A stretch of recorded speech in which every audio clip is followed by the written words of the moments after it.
ನಿಮ್ಮೆಲ್ಲರಿಗೆ 2026ನೇ ವರ್ಷದ ಹೊಸ ವರ್ಷದ ಶುಭಾಶಯಗಳನ್ನು ನಾನು ತರುವಂಥವನಾಗಿದ್ದೇನೆ. ಕರ್ತನು ಅದ್ಭುತವಾದ ರೀತಿಯಲ್ಲಿ ತನ್ನ ಕರುಣೆಯಿಂದ ಕೃಪೆಯಿಂದಾಗಿ ಈ ನೂತನ ವರ್ಷಕ್ಕೆ ದೇವರು ನಮ್ಮನ್ನು ನಡೆಸಿದ್ದಾನೆ. ಅನೇಕರ ಜೀವಿತದಲ್ಲಿ ಈ 2026ನೇ ವರ್ಷ ಅವರ ಜೀವಿತದಲ್ಲಿ ಬರಲಿಲ್ಲ, ಕಾಣಲಿಲ್ಲ. ಆದರೆ ದೇವರ ಮಹಾ ಕೃಪೆ ಕರುಣೆಯಿಂದಾಗಿ ನಾವು ಈ ಹೊಸ ವರ್ಷದಲ್ಲಿ ನಾವು ಕರ್ತನನ್ನು ಕೃತಜ್ಞತೆಯೊಡನೆ ಆರಾಧಿಸಿ ಘನಪಡಿಸಿ ಸ್ತುತಿಸುವಂತೆ ದೇವರು ನಮ್ಗೆ ಕೊಟ್ಟಿರುವಂಥ ಆಶೀರ್ವಾದಗಳಿಗಾಗಿ ನಾವೆಷ್ಟೋ ದೇವರಿಗೆ ಉಪಕಾರ ಸಲ್ಲಿಸಬೇಕಾಗಿದೆ. ಎಷ್ಟು ಒಳ್ಳೆಯವು ನಮ್ಮ ದೇವರು, ನಮ್ಮ ಕರುಣಿಸುವಂಥ ದೇವರು, ಕಾಪಾಡುವ ದೇವರು. ನಮ್ಮ ಕರ್ತನ ವಾಕ್ಯದಲ್ಲಿ ಹೇಳಿರುವ ಪ್ರಕಾರ ನಾನೇ ಆದಿಯು ಅಂತ್ಯವಾಗಿದ್ದೇನೆ. I am the alpha and omega. ನಮ್ಮ ದೇವರು ಆದಿಯಲ್ಲಿ ಅಂತ್ಯವನ್ನು ಕಂಡಿದ್ದಾನೆ. ಎಲ್ಲ ಕಾರ್ಯಗಳು ಆತನ ಕೈನಲ್ಲಿ ಉಂಟು. ಆತನ ಸರ್ವಾಧಿಕಾರಿ, ಸರ್ವಶಕ್ತನು. ಎಲ್ಲ ಕಾರ್ಯಗಳನ್ನು ತನ್ನ ಚಿತ್ತ, ತನ್ನ ಉದ್ದೇಶ, ತನ್ನ ಮಹಿಮೆಗೆ ಘನತೆಗೆ ತಕ್ಕ ಹಾಗೆ ವರ್ಷದಿಂದ ವರ್ಷಕ್ಕೆ ಆತ ತನ್ನ ಕಾರ್ಯಗಳನ್ನು ನಡೆಸ್ತಾ ತಾನೆಲ್ಲದರ ಮೇಲೆ ಒಡೆಯನಾಗಿದ್ದಾನೆ ಎಂಬುದನ್ನು, ತನ್ನ ಚಿತ್ತವನ್ನು ನೆರವೇರಿಸ್ತಾ ಇದ್ದೇನೆ ಎಂಬುದನ್ನು ದೇವರು ದೃಢಪಡಿಸಿ ನಡೆಸ್ತಾ ಬಂದಿದ್ದಾನೆ ಎಂಬುದಾಗಿ ನೋಡ್ತೇವೆ. ಎಲ್ಲ ಕಾರ್ಯಗಳು ಆತನ ಹತೋಟಿಯಲ್ಲಿ ಆತನಿಗೆ ಅಧೀನವಾಗಿದೆ ಎಂಬುದಾಗಿ ನಾವು ನೋಡ್ತೇವೆ. ನಮ್ಮ ಕರ್ತನ ಶ್ರೇಷ್ಠತೆ ಮಹಿಮೆಯನ್ನು ನಾವು ಯಾವಾಗ ಕಾಣ್ತೇವೋ, ದೇವರ ಮಹಿಮೆ ಕಾರ್ಯಗಳು ಎಷ್ಟೋ ವಿಶೇಷವಾದ ಎಂದು ಹೇಳುವಾಗ, ನಾವು ಆತನಲ್ಲಿ ಐಕ್ಯವಾಗುವಾಗ, ಆತನ ನೆಲೆಗೊಳ್ಳುವಾಗ, ನಾವು ಆತನಲ್ಲಿ ನೆಲೆಗೊಂಡು ಆತನನ್ನು ಘನಪಡಿಸುವಂತೆ, ಆತನಿಗೆ ಯೋಗ್ಯವಾದ ಘನತೆಯನ್ನು ಎಡೆಬಿಡದೆ ಸಲ್ಲಿಸುವಂತೆ ದೇವರು ತನ್ನ ಆತ್ಮನ ಮೂಲಕ ನಮ್ಮನ್ನು ಬಲಪಡಿಸಿ ಧೈರ್ಯಪಡಿಸಿ ನಮ್ಮನ್ನು ನಡೆಸುವ ಆತನಾಗಿದ್ದಾನೆ. ಆದ್ದರಿಂದ ನಾವು ಈ ಸಮಯದಲ್ಲಿ ನಾವು ಹಿಂತಿರುಗಿ 2025ನೇ ವರ್ಷ ನೋಡುವುದಾದರೆ ಅದೆಷ್ಟು ಬೇಗನೆ ವರ್ಷ ಮುಗಿದು ಹೋಗಿದೆ. ಅನೇಕರು ನಮ್ಮ ಜೀವಿತ ನಾವು ನೋಡಿದಂಥ ವ್ಯಕ್ತಿಗಳು, ನನ್ನ ಸ್ನೇಹಿತರಾಗಿರ್ಬೋದು, ನನ್ನ ಕುಟುಂಬದವರಾಗಿರ್ಬೋದು, ಅನೇಕರು, ಕೆಲವರು ಇಲ್ಲವೇ ಇಲ್ಲ ಈ ದಿನಗಳಲ್ಲಿ. ಆದರೆ ದೇವರು ನನ್ನನ್ನು ಉಳಿಸಿದ್ದಾನೆ, ಕರುಣಿಸಿದ್ದಾನೆ. ದೇವರ ಕೃಪೆ ಶಾಶ್ವತವಾದದ್ದು. ದೇವರು ಯಾಕೆ ನನ್ನ ಜೀವ ಸಂಖ್ಯೆಯಲ್ಲಿಟ್ಟಿದ್ದಾನೆ, ದೇವರು ಯಾಕೆ ನನಗೆ ಕರೆದಿದ್ದಾನೆ, ದೇವರ ಕಾರ್ಯಗಳನ್ನು ನಾವು ಆಲೋಚಿಸುವಾಗ, ದೇವರೇ ಇಂಥ ಅಯೋಗ್ಯನಾದಂಥ ನನ್ನನ್ನು ಕರುಣಿಸಿ ಕಾಪಾಡಿದ ರೀತಿ, ನಾನು ಯಾವ ಕರ್ತನ ಸಮ್ಮುಖದಲ್ಲಿ ನಾನು ಪ್ರಾರ್ಥಿಸುವಾಗ, ನನ್ನ ಕರ್ತನನ್ನು ತಗ್ಗಿಸಿಕೊಳ್ಳುವಾಗ, ದೇವರೇ ನನ್ನನ್ನು ಪ್ರತಿ ದಿನದಲ್ಲಿ ನಿನ್ನ ಕಾಪಾಡಿದಂಥ ರೀತಿ, ನಡೆಸ್ಕೊಂಡು ಬಂದ ರೀತಿ, ನಿನ್ನ ಕಾರ್ಯಗಳು ಎಷ್ಟೋ ಮಹೋನ್ನತವಾದ್ದು. ಯಾವ ಗಣನೆಗೆ ಬಾರದವನಾಗಿದ್ದಂಥ ನನ್ನನ್ನು ಅಯೋಗ್ಯ ನನ್ನನ್ನು ಕರುಣಿಸಿ ನಾನು ಕರೆದಂಥ ದೇವರೇ, ನಿನಗೆಷ್ಟು ಸ್ತುತಿಸಲು ಸಾಲದು ಎಂಬುದನ್ನು ನಾನು ಕರ್ತನ ಮುಂದೆ ತಗ್ಗಿದವನಾಗಿ ಆತನಿಗೆ ಆರಾಧನೆಯನ್ನು ಎಡೆಬಿಡದೆ ಸಲ್ಲಿಸುವಂತೆ ದೇವರು ತನ್ನ ಕೃಪೆಯನ್ನು ಕೊಟ್ಟು ಇದುವರೆಗೂ ನಡೆಸ್ತಾ ಬಂದಿದ್ದಾನೆ. ನನ್ನ ಜೀವಿತ ಒಂದೊಂದು ದಿನಗಳು ನೋಡುವಾಗ, ವರ್ಷಗಳು ನೋಡುವಾಗ, ದೇವರು ಕೃಪೆಯನ್ನು ಕೊಡುವಾಗ ನಾನು ಕರ್ತನಿಗೆ ಎಷ್ಟೋ ನಾನು ವೈಯಕ್ತಿಕವಾಗಿ, ಕುಟುಂಬವಾಗಿ ನಾವು ಕರ್ತನಿಗೆ ಸ್ತೋತ್ರ ಸಲ್ಲಿಸುವಂಥ ಸ್ಥಿತಿಯಲ್ಲಿ ನಾವಿದ್ದೇವೆ ಪ್ರಿಯರೇ. ನಮ್ಮ ಯೋಗ್ಯತೆಯಿಂದಲ್ಲ, ಯಾವ ಸಾಮರ್ಥ್ಯ ನಮ್ಮಲ್ಲಿ ಏನೂ ಇಲ್ಲ. ಆದರೆ ದೇವರು ಮಾಡಿದಂಥ ಉಪಕಾರಗಳು ನಮ್ಮ ಜೀವಿತದಲ್ಲಿ ಅದೆಷ್ಟು ವರ್ಣಿಸಲು ಸಾಲದು. ದೇವರು ಒಳ್ಳೆಯದನ್ನೇ ಮಾಡುವಂಥ ದೇವರಾಗಿದ್ದಾನೆ ಎಂಬುದಾಗಿ ನೋಡ್ತೇವೆ. Great is the lord, greatly to be praised ಎಂಬುದಾಗಿ ನಾವು ವಾಕ್ಯದಲ್ಲಿ ನೋಡ್ತೇವೆ. ಹೌದು, ಆತನ ಮಾಡಿದ ಮಹತ್ ಕಾರ್ಯಗಳು ಎಷ್ಟೋ ಶ್ರೇಷ್ಠವಾದ ಎಂಬುದನ್ನು ನನ್ನ ಜೀವಿತ ಅದನ್ನು ಹೇಳುವುದಾದರೆ ಎಷ್ಟೋ ವ್ಯವಸ್ಥೆ ಅಸಾಧ್ಯ ಎಂಬುದಾಗಿ ನೋಡ್ತೇವೆ. ಅದಕ್ಕೋಸ್ಕರ ದಾವೀದನು ಹೇಳಬೇಕಾದ್ರೆ, O taste and see that the Lord is good, ಯೆಹೋವನು ಸರ್ವೋತ್ತಮನೆಂದು ಅನುಭವದಲ್ಲಿ ತಿಳಿದುಕೊಳ್ಳುವಾಗ ನಾವು ಸುಮ್ಮನೆ ಇರೋಕ್ಕೆ ಸಾಧ್ಯತೆ ಇಲ್ಲ ಪ್ರಿಯರೇ. ಈ ಹೊಸ ವರ್ಷಕ್ಕೆ ದೇವರು ನಮ್ಮ ನಡೆಸಿರುವಾಗ ಕರ್ತನಿಗೆ ನಮ್ಮನ್ನು ಸಂಪೂರ್ಣ ಸಮರ್ಪಿಸಿಕೊಂಡವರಾಗಿ, ಕರ್ತನೇ ನಿನ್ನ ಚಿತ್ತ, ನಿನ್ನ ಉದ್ದೇಶ ನನ್ನ ಜೀವಿತ ನೆರವೇರಬೇಕಾಗಿದೆ. ನಾವು ಅದಕ್ಕೋಸ್ಕರ ಕರ್ತನ ಮುಂದೆ ತಗ್ಗಿದವರಾಗಿ ಈ ವರ್ಷದಲ್ಲಿ ನಾನು ಪ್ರಾರ್ಥನೆ ಬಂದಾಗಿ ಅನೇಕ ವಾಕ್ಯಗಳನ್ನು ಧ್ಯಾನ ಮಾಡ್ತಾ ಬಂದಂಥ ಸಮಯದಲ್ಲಿ ದೇವರ ವಾಕ್ಯ ಅನೇಕ ಭಾಗದಲ್ಲಿ ಕರ್ತನ ಕೂಡ ಮಾತಾಡ್ತಾ ಬಂದಂಥ ರೀತಿಯಲ್ಲಿ ನಾನು ಯಾವ ವಾಕ್ಯವನ್ನು ನಾನು ದೇವರ ಜನರಿಗೆ ತಿಳಿಸಬೇಕೆಂಬಂಥ ರೀತಿಯಲ್ಲಿ ನಾನು ಆಲೋಚಿಸಬೇಕಾದ್ರೆ ಕರ್ತನ ಗಮನಕ್ಕೆ ತಂದಂಥ ಒಂದೇ ಒಂದು ವಾಕ್ಯ, 1 ಪೇತ್ರನ ಪತ್ರಿಕೆ ಅಲ್ಲಿರುವಂಥ 1ನೇ ಅಧ್ಯಾಯದಲ್ಲಿ ಇರ್ತಕ್ಕಂಥ ಒಂದು ಮಾತು ಜ್ಞಾಪಕ, ಅದು ಕರ್ತನ ಕೊಟ್ಟಂಥದ್ದು 15 ಮತ್ತು 16ನೇ ವಚನ ಹೀಗೆ ಉಂಟು. ಸತ್ಯವೇದ ಇರುವುದಾದ ದಯಮಾಡಿ ಅದನ್ನು ನೋಡಬೇಕೆಂಬುದಾಗಿ ನಿಮ್ಮನ್ನು ಪ್ರೀತಿಯನ್ನು ನಾನು ಕೇಳಿಕೊಳ್ತೇನೆ. 1 Peter 1st chapter 15th and 16th verse. ನಿಮ್ಮನ್ನು ಕರೆದಾತನು ಪರಿಶುದ್ಧನಾಗಿರುವ ಪ್ರಕಾರವೇ ನೀವು ವಿಧೇಯರಿಗೆ ತಕ್ಕಂತೆ ನಿಮ್ಮ ಎಲ್ಲ ನಡವಳಿಕೆಯಲ್ಲಿ ಪರಿಶುದ್ಧರಾಗಿರ್ರಿ. ನಾನು ಪರಿಶುದ್ಧನಾಗಿರುವುದರಿಂದ ನೀವು ಪರಿಶುದ್ಧರಾಗಿರಬೇಕು ಎಂದು ಬರೆದದೇ ಅಲ್ಲ. ನಮ್ಮ ಪ್ರೀತಿಯುಳ್ಳ ತಂದೆಯಾದ ದೇವರೇ, ಈ ಹೊಸ ವರ್ಷಕ್ಕೆ ನಾವು ಕಾಲಿಡುವಂತೆ ನೀನು ಮಾಡಿದಂಥ ಕರ್ತ ನೀನು. ನಮ್ಮ ಯೋಗ್ಯತೆ, ನಮ್ಮ ಸಾಮರ್ಥ್ಯದಿಂದಲ್ಲ ಕರ್ತನೇ. ಅನೇಕರ ಜೀವಿತದಲ್ಲಿ ದಿನ ಬರಲಿಲ್ಲ, ಹೊಸ ವರ್ಷ ಬರಲಿಲ್ಲ.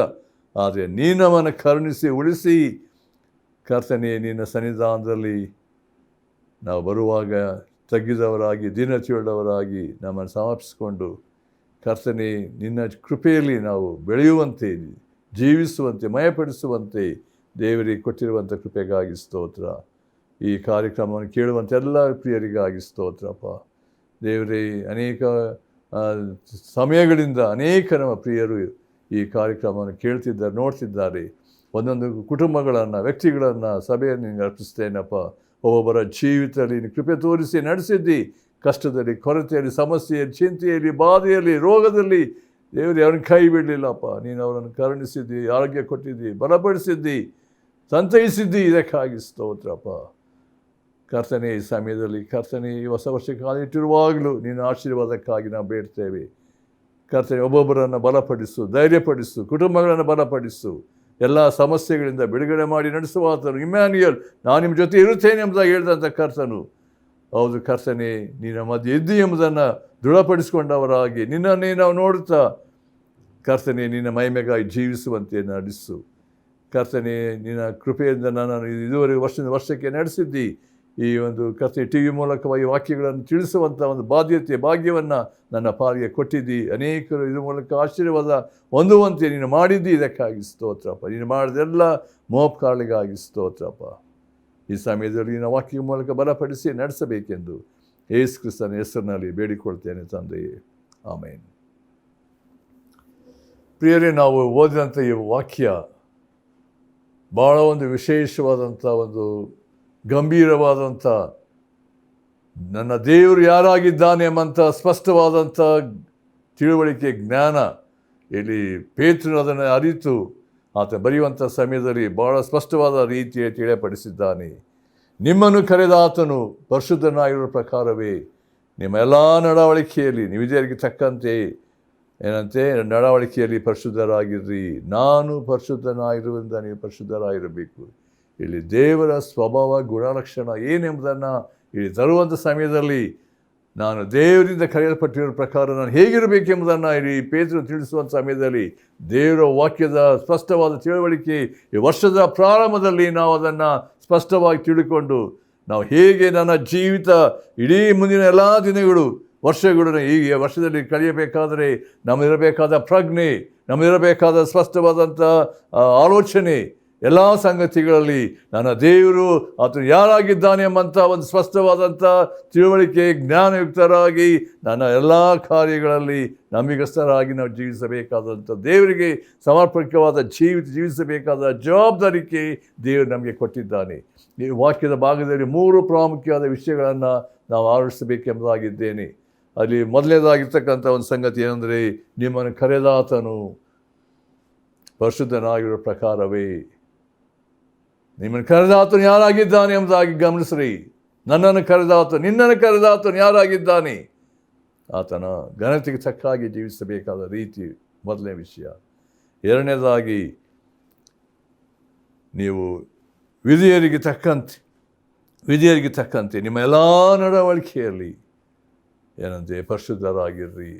ಇನ್ ಆಲ್ ಯುವರ್ ವೇಸ್ ಬಿ ಹೋಲಿ.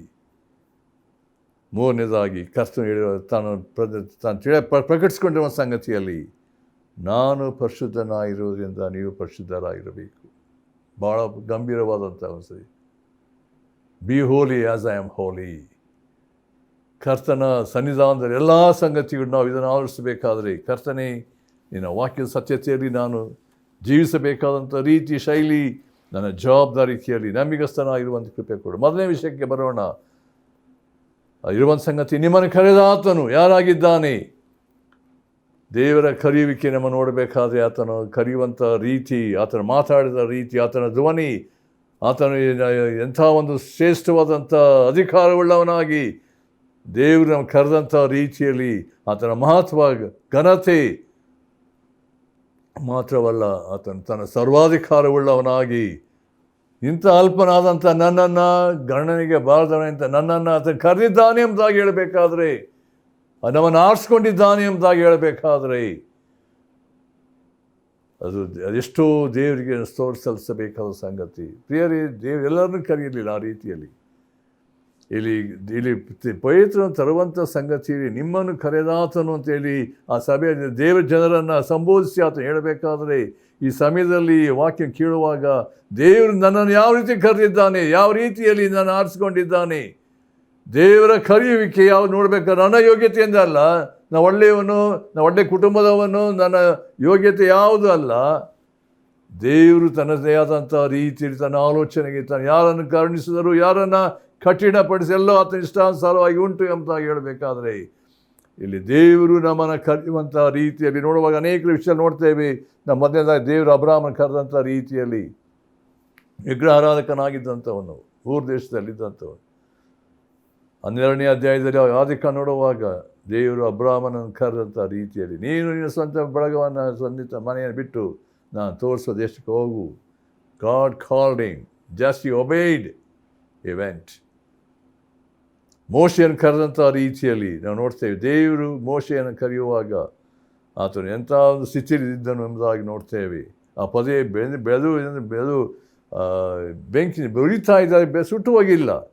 ಅಲ್ಲಿ ದೇವರು ಕರೆದ ಮೋಶೆ ಎಂಬುದಾಗಿ ಕರೆಯುವಾಗ ಆತನು ಸಿದ್ಧನಾಗಿ ಅಲ್ಲಿ ಕರ್ತನ ಧ್ವನಿ ಕೇಳಿದಂಥ ರೀತಿಯಲ್ಲಿ ಆತ ಹೇಳಿದಂಥ ರೀತಿ ನೀನು ನಿಂತಿರುವ ಸ್ಥಳ ಪರಿಶುದ್ಧವಾದ ಕಾಲಿನ ಕೆರವನ್ನು ತೆಗಿ ಎಂಬುದಾಗಿ ಹೇಳಿದ ರೀತಿಯಲ್ಲಿ ದೇವರು ಮಾತಾಡಿದ ರೀತಿಯಲ್ಲಿ ದೇವರು ತಾನು ಪರಿಶುದ್ಧನಾಗಿದ್ದೇನೆ ಎಂಬಂಥ ಅನುಭವ ಅಲ್ಲಿ ಮೋಶೆಗೆ ಉಂಟಾಯಿತು ಎಂಬುದಾಗಿ ನೋಡ್ತೇವೆ. ಮೂರನೇದಾಗಿ ಅನೇಕರು ಉಂಟಾಗಿ ಪ್ರಾಮುಖ್ಯವಾಗಿ ಪೌನ ಜೀವಿತದಲ್ಲಿ 9ನೇ ಅಧ್ಯಾಯ ಪ್ರಪೋಸ ಕೃತ್ಯ ನೋಡುವಾಗ ಅಲ್ಲಿ ದಮಸ್ಕಕ್ಕೆ ಹೋಗುವ ಸಮಯದಲ್ಲಿ ಸೌಲನೇ ಯಾಕೆ ನನ್ನ ಹಿಂಸೆಪಡಿಸುತ್ತಿ, ಸರ್ವಾಧಿಕಾರದ ಧ್ವನಿ.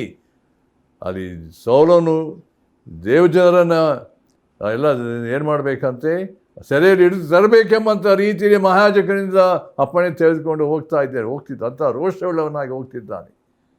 ಆದರೆ ಈ ಪರಲೋಕದಿಂದ ಬಂದಂಥ ಧ್ವನಿ ಅವನನ್ನು ನಡಗಿಸಿ ಕುರುಡನಾಗಿ ಮಾಡಿ ಅವನ ಕೆಳಗೆ ಬಿದ್ದನು ಎಂಬುದಾಗಿ ನೋಡ್ತೇವೆ. ಎಂಥ ಒಂದು ಶ್ರೇಷ್ಠವಾದ ಬದಲಾವಣೆ, ಟ್ರಾನ್ಸ್ಫಾರ್ಮೇಷನ್, ಅದು ಪೌನ ಜೀವಿತ ಆದಂಥ ಸಂಗತಿಯನ್ನು ಅಲ್ಲಿ ಮುಂದಿನ ವಾಕ್ಯಗಳಲ್ಲಿ ನಾವು ನೋಡ್ತೇವೆ. ಪ್ರಿಯರೇ, ದೇವರು ಕರೆದಂಥ ರೀತಿಯಲ್ಲಿ ನೋಡಬೇಕಾದ್ರೆ ನಾವು ಏಷಾಯನ 6ನೇ ಅಧ್ಯಾಯದಲ್ಲಿ ನೋಡಬೇಕಾದ್ರೆ ಏಷಾಯನು ಅದನ್ನು ಬರೆಯಬೇಕಾದ್ರೆ 6ನೇ ಅಧ್ಯಾಯ ನಮ್ಗೆ ಗೊತ್ತುಂಟ ವಾಕ್ಯ, ಅದು ನನಗೆ ಹಾಗೆ ಹೇಳ್ತಾ ಇದ್ದೇನೆ. ಅಲ್ಲಿ ಪರಲೋಕದ ದರ್ಶನ ಉಂಟಾದಾಗ ಅಲ್ಲಿ ಕೆರೂಬಿಗಳು ಯಾವ ಸೆರಾಫಿಯರು ಯಾವ ರೀತಿ ಆರಾಧಿಸಿದ್ದಾರೆ, ಮತ್ತು ಪರಿಶುದ್ಧನು ಎಂಬುದಾಗಿ ಹೇಳಿ ದೇವರನ್ನು ಆರಾಧಿಸುವಂಥ ಸ್ಥಿತಿಯಲ್ಲಿ ಅಲ್ಲಿ ಏಷಾಯನಿಗೆ ಒಂದು ಮನವರಿಕೆ ಆಗಿದೆ. ಅದರ ಸಂಗತಿಯ ವಾಕ್ಯ ನೋಡಿ ಅದು ಭಾಳ ಪ್ರಾಮುಖ್ಯ. ಅಲ್ಲಿದ್ದಂಥ ಒಂದು ಸಂಗತಿ ನಾನು ಅದನ್ನು ಆಲೋಚಿಸಬೇಕಾದ್ರೆ ಏಷಾಯನ ಜೀವಿತದಲ್ಲಿ ಅಲ್ಲಿ ಬಂದಂಥ ಒಂದು ಸಂಗತಿ ತನ್ನ ಸ್ಥಿತಿ ನಾನು ಎಂಥವನಾಗಿದ್ದೇನೆ ದೇವರ ಪರಿಶುದ್ಧತೆಯಲ್ಲಿ ನೋಡಬೇಕಾದ್ರೆ ಅಲ್ಲಿ ಪೂರ್ಣವಾಗಿ ಆತನಿಗೆ ಆದ ಸಂಗತಿ. ಅದು 5ನೇ ವರ್ಷದಲ್ಲಿ ಆಗ ನಾನು ಏಷಾಯನ ಹೇಳ್ತಿದ್ದಾನೆ, ಅಯ್ಯೋ ನನ್ನ ಗತಿಯನ್ನು ನಾನು ಏನು ಹೇಳಲಿ, ನಾಶವಾದನೆಲ್ಲ, ನಾನು ಹೊಲಸು ತುಟಿಯವರ ಮಧ್ಯದಲ್ಲಿ ವಾಸಿಸುವವನು, ಇಂಥ ನನ್ನ ಕಣ್ಣುಗಳು ರಾಜನನ್ನು ಸೇನಾಧೀಶನಾದ ಯೆಹೋವನನ್ನು ಕಂಡವು ಎಂದು ಕೂಗಿಕೊಳ್ಳಲು.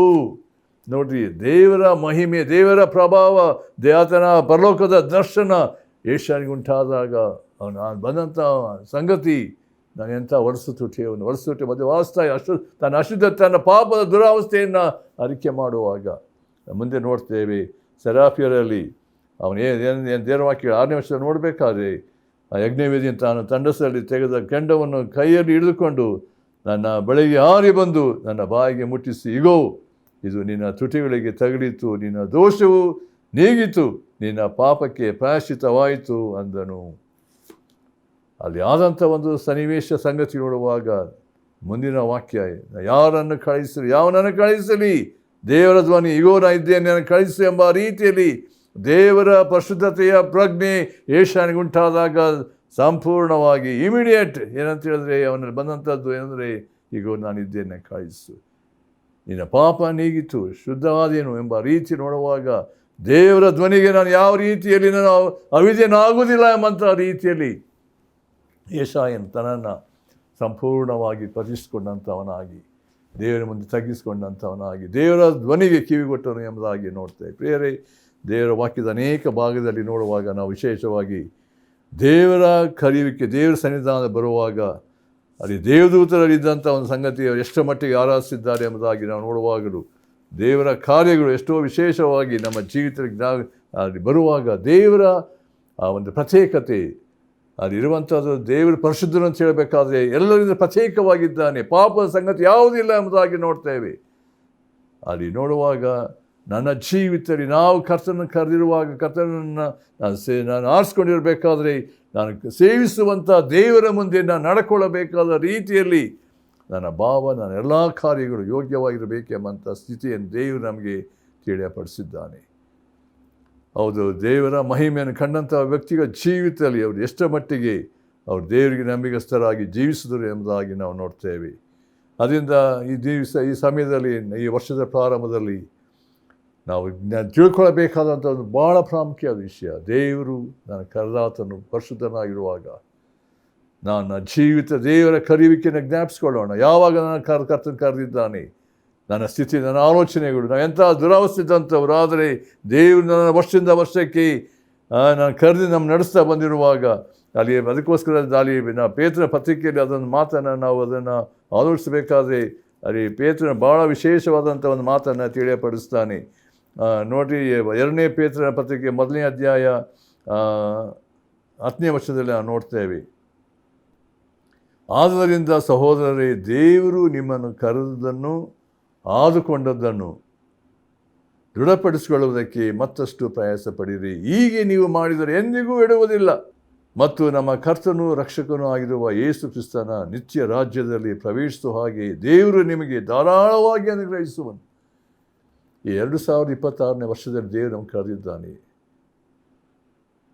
ಒಂದು ವೇಳೆ ಎಷ್ಟು ವರ್ಷವಾಗಿದೆ ನೀವು ಯೇಸು ಕ್ರಿಸ್ತನ ಕಂಡುಕೊಂಡು ನಿಮ್ಮ ಜೀವಿತ ಸಮರ್ಪಿಸಿಕೊಂಡು, ಜಸ್ಟ್ ಥಿಂಕ್ ಬ್ಯಾಕ್, ಹಿಂದಕ್ಕೆ ನೋಡಿ, ದೇವರು ಕರೆದಂಥ ದೇವರು ಯಾವ ರೀತಿ ನಡೆಸಿದ್ದಾನೆ. ಈ ವರ್ಷದ ಪ್ರಾರಂಭದಲ್ಲಿ ಕರ್ತನೆ, ನನ್ನನ್ನು ಮತ್ತೊಮ್ಮೆ ನಿನ್ನ ಸನ್ನಿಧಾನದಲ್ಲಿ ಸಮರ್ಪಿಸ್ಕೊಳ್ತೇನಪ್ಪ, ನಿನ್ನ ಒಡೆತನಕ್ಕೆ, ನಿನ್ನ ಅಧಿಕಾರಕ್ಕೆ. ಇಲ್ಲಿ ಇರುವಂಥ ಅದಕ್ಕೋಸ್ಕರ ದೇವರ ವಾಕ್ಯ ಹೇಳ್ತದೆ, ದೃಢಪಡಿಸ್ಕೊಳ್ರಿ, ದೇವರು ನಿಮಗೆ ಕರೆದನ್ನು ಆದುಕೊಂಡದನ್ನು ದೃಢಪಡಿಸ್ಕೊಳ್ರಿ ಅಂತ ಹೇಳಬೇಕಾದ್ರೆ ಅಲ್ಲಿರುವಂಥ ಇನ್ನೊಂದು ಸಂಗತಿ ಏನಂತ ಹೇಳಿದ್ರೆ, ನಾವು ಪ್ರತ್ಯೇಕವಾಗಿ 1 ಪೇತ್ರ ಪತ್ರಿಕೆಯಲ್ಲಿ ನಾವು ನೋಡ್ತೇವೆ. 3ನೇ ಅಧ್ಯಾಯದಲ್ಲಿ 15ನೇ ವರ್ಷದಲ್ಲಿ ಇನ್ನೊಂದು ಮಾತು ಉಂಟಲ್ಲಿ, ಏನಂದರೆ ಅದೇ ಪೇತ್ರ ಹೇಳ್ತಿದ್ದಾನೆ, 14ನೇ ವಚನ, ನೀತಿಯ ನಿಮಿತ್ತವೇ ಬಾಧೆಪಟ್ಟರೆ ನೀವು ಧನ್ಯರೇ, ಅವರ ಬೆದರಿಸುವಿಕೆಗೆ ಎದುರದೆ ಕಳವಳ ಪಡದೆ ಕ್ರಿಸ್ತನನ್ನು ಕರ್ತನೆಂದು ನಿಮ್ಮ ಹೃದಯಗಳಲ್ಲಿ ಪ್ರತಿಷ್ಠೆಪಡಿಸಿರಿ. ಅಲ್ಲಿ ನಾವು ಹೇಳಬೇಕಾದ ಒಂದು ವಿಷಯ ಅಂತ ಹೇಳಿದ್ರೆ, ಕ್ರಿಸ್ತನನ್ನು ಕರ್ತನೆಂದು ನಿಮ್ಮ ಹೃದಯಗಳಲ್ಲಿ ಪ್ರತಿಷ್ಠೆಪಡಿಸಿರಿ. ಅಲ್ಲಿರಬೇಕಾದ ಸಂಗತಿ ಅಂದರೆ ನಾವು ಯೇಸು ಕ್ರಿಸ್ತನನ್ನು ನಮ್ಮ ಹೃದಯಗಳಲ್ಲಿ ಪ್ರತಿಷ್ಠೆಪಡಿಸುವಂತಹ ಸಂಗತಿ.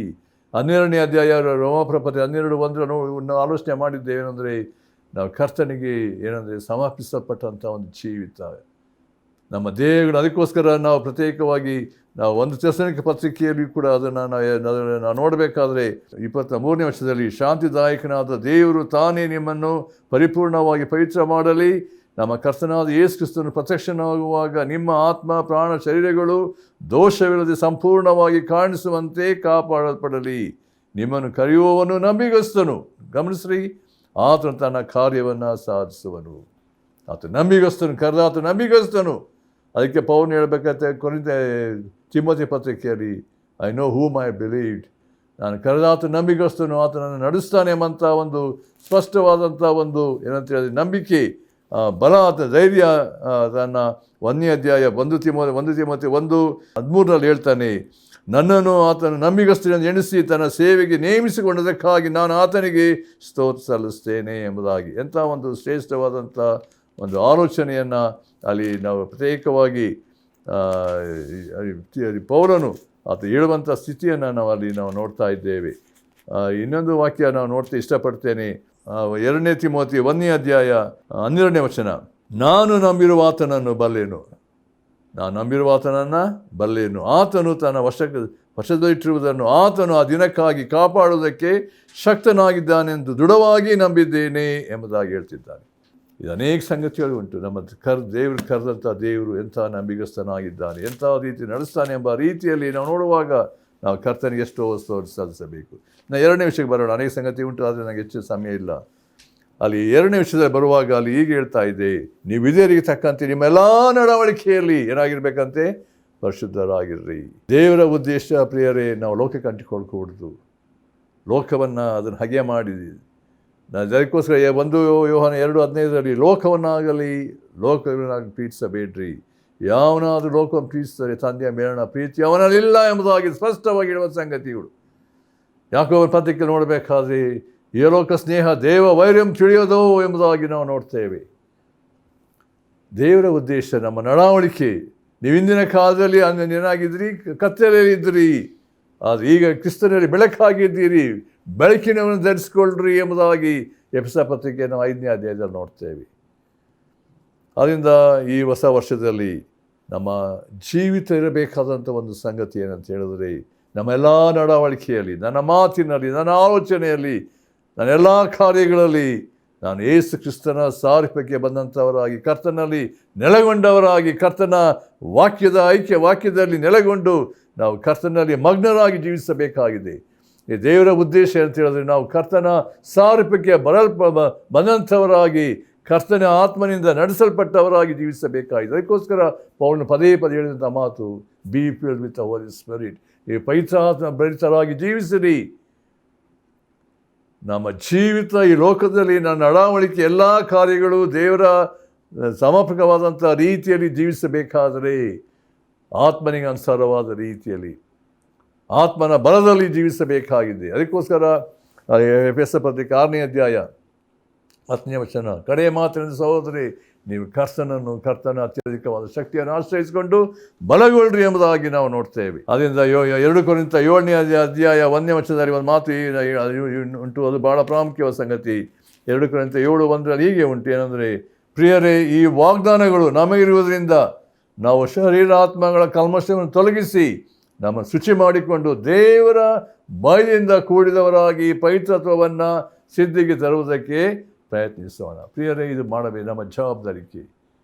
ನಾವು ಲೋಕಕ್ಕೆ ಅಂಟಿಕೊಳ್ಳದಂತೆ, ಸ್ವಾರ್ಥಕ್ಕೆ ಒಳಪಡದಂತೆ, ನಮ್ಮ ಎಲ್ಲ ನಡವಳಿಕೆಯಲ್ಲಿ ನಾವು ಕರ್ತನಿಗೆ ತಕ್ಕಾಗಿ ಜೀವಿಸಬೇಕಾದರೆ ಪವಿತ್ರತ್ವವನ್ನು ಸಿದ್ಧಿಗೆ ತರುವಂಥವರಾಗಿ ನಮ್ಮ ಜೀವಿತ ಇರಬೇಕು. ಅದಕ್ಕೋಸ್ಕರ 6ನೇ ಅಧ್ಯಾಯ 14ರಿಂದ ನಾವು ನೋಡ್ತಾ ಬರಬೇಕಾದ್ರೆ, ಕ್ರಿಸ್ತ ನಂಬಿಕೆ ಹಿಡಿದ್ರು ಇಜ್ಜೋಟಾಗಬೇಡ್ರಿ, don't compromise with a scene.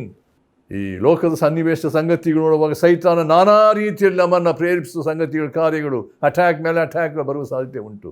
ಶೋಧನೆಗಳು, ಪಾಪದ ಸಂಗತಿಗಳು, ಲೋಕದ ಆಶೆಗಳು ನಾನಾ ರೀತಿಯಲ್ಲಿ ನಮ್ಮನ್ನು ಎಳಿತದೆ.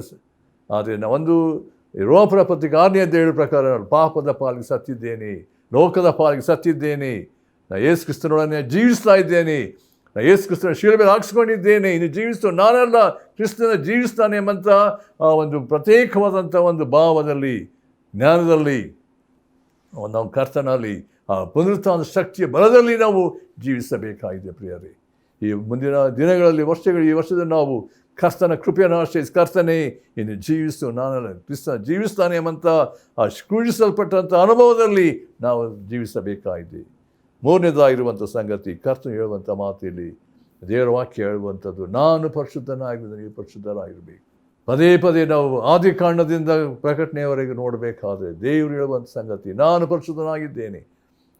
ನಾವು ಬೆಳಗ್ಗೆ ಎದ್ದಾಗ ಬರುವಂಥ ಸಂಗತಿ, ನಾನು ದೇವರು ಪರಿಶುದ್ಧನಾಗಿರುವಾಗ ನಾನು ಪರಿಶುದ್ಧ ಭೂಷಣೊಡನೆ ಆತನಿಗೆ ಅಡ್ಡ ಬಿದ್ದು ಆರಾಧಿಸಬೇಕು, ಆತನ ಗಣಪಡಿಸಬೇಕು, ಆತನಿಗಾಗಿ ಜೀವಿಸಬೇಕು. ಇದು ನಮಗಿರಬೇಕಾದಂಥ ಒಂದು ದೃಷ್ಟಿ, ಧ್ಯೇಯ, ಉದ್ದೇಶ ಆಗಿರಬೇಕು. ನಮ್ಮ ಜೀವಿತದ ಒಂದು ಸಂಗತಿ, ನನ್ನ ಕರ್ತನು ಯಾರಾಗಿದ್ದಾನೆ, ಆತ ಶುದ್ಧನಾಗಿರೋ ಪ್ರಕಾರ ನಾವು ನಮ್ಮ ಶುದ್ಧಪಡಿಸಿಕೊಂಡು ಆತನ ಅನ್ಯೋನ್ಯತೆಯಲ್ಲಿ ಹೆಜ್ಜೆ ಜಾಡಿನಲ್ಲಿ ನಾವು ಜೀವಿಸಬೇಕಾದಂಥ ಜವಾಬ್ದಾರಿಕೆ ನಮಗೆ ಉಂಟು. ಪ್ರಿಯರೇ, ನಾವು ಮನಸ್ಸು ಬಂದಾಗಿ ಜೀವಿಸುವ ಸಾಧ್ಯತೆ ಇಲ್ಲ. ಪ್ರಿಯರೇ, ಈ ವಾಕ್ಯ ನಮ್ಮ ಜೀವಿತದಲ್ಲಿ, ಕರ್ತನ ಈ ವರ್ಷದಲ್ಲಿ, ಕರ್ತನೇ ನೀನು ಪರಿಶುದ್ಧನಾಗಿದ್ದೀ ಎಂಬುದನ್ನು ಪದೇ ತಿಳಿಸುವಾಗ, ನಾವು ಒಂದು ಪ್ರಕಟಣೆ ಒಂದು ಮಾತು, ಕೊನೆಯ 22ನೇ ವಾಕ್ಯ ಮಾತು ಒಂದು ಉಂಟು, ಭಾಳ ಪ್ರಾಮುಖ್ಯವಾಗಿ ಅಲ್ಲಿ ಯೋಹಾನ್ ತರುವಂಥ ಸಂಗತಿಗಳು ನೋಡ್ರಿ. ಇಲ್ಲಿ ಭಾಳ ಪ್ರಾಮುಖ್ಯವಾದ ಸಂಗತಿ ಏನಂದರೆ 22ನೇ ಅಧ್ಯಾಯ 11ನೇ ವಚನ, ಅನ್ಯಾಯ ಮಾಡುವವನು ಇನ್ನೂ ಅನ್ಯಾಯ ಮಾಡಲಿ, ಮೈಲಿಗೆ ಆದವನು ತಾನು ಇನ್ನೂ ಮೈಲಿಗೆ ಮಾಡಿಕೊಳ್ಳಲಿ, ನೀತಿವಂತನು ಇನ್ನೂ ನೀತಿಯನ್ನು ಅನುಸರಿಸಲಿ, ಪವಿತ್ರನು ತನ್ನನ್ನು ಇನ್ನೂ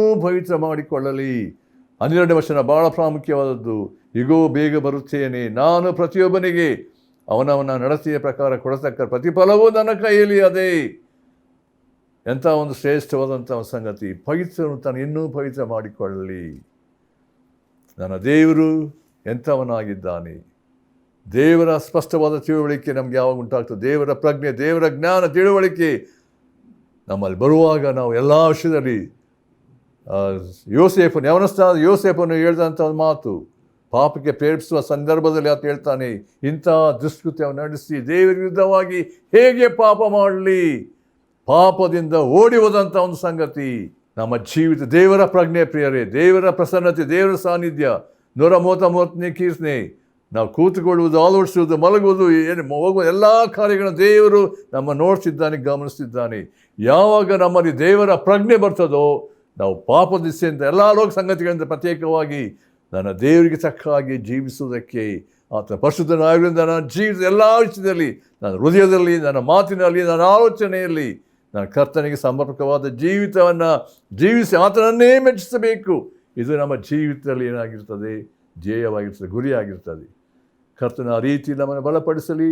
ಕೊನೆಯದಾಗಿ ಇಬ್ರಿಯ ಪತ್ರಿಕೆ 12:1-2 ಪ್ರಕಾರ, ಆದ ಕಾರಣ ಇಷ್ಟು ಮಂದಿ ಸಾಕ್ಷಿಯವರು ನಮಗೆ ಮೇಘದೋಪದಲ್ಲಿರುವುದರಿಂದ ನಮಗೆ ಅಭ್ಯಂತರ ಮಾಡಿ ಎಲ್ಲ ಭಾರವನ್ನು ಹತ್ತಿಕೊಳ್ಳುವ ಪಾಪವನ್ನು ತೆಗೆದಿಟ್ಟು ನಂಬಿಕೆಯನ್ನು ಹುಟ್ಟಿಸುವವನ್ನು ಪೂರೈಸುವನಾಗಿರುವ ಯೇಸುವಿನ ಮೇಲೆ ದೃಷ್ಟಿ ಇಟ್ಟು ನಮಗೆ ನಮಗೆ ನೇಮಕವಾದ ಓಟವನ್ನು ಶ್ರೇಷ್ಠದಿಂದ ಓಡೋಣ. ದೇವರ ರೀತಿಯಲ್ಲಿ ನಮ್ಮನ್ನು ಬಲಪಡಿಸಿ ತನ್ನ ಮಹಿಮೆಗಾಗಿ ನಮ್ಮನ್ನು ನಡೆಸಲಿ ಎಂಬುದಾಗಿ ನಾವು ಅರ್ಪಿಸಿ ಪ್ರಾರ್ಥನೆ ಮಾಡೋಣ.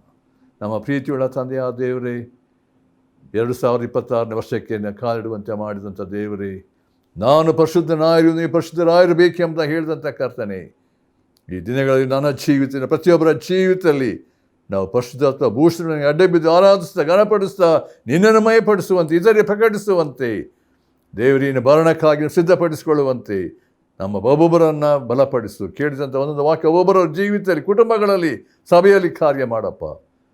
ದೇವರಿನ ಮಹಿಮೆಗಾಗಿ ನಡೆಸು. ಯೇಸು ಕ್ರಿಸ್ತನ ಹೆಸರನ್ನು ಬೇಡ್ತೇವೆ ತಂದೆಯೇ, ಆಮೇನ್.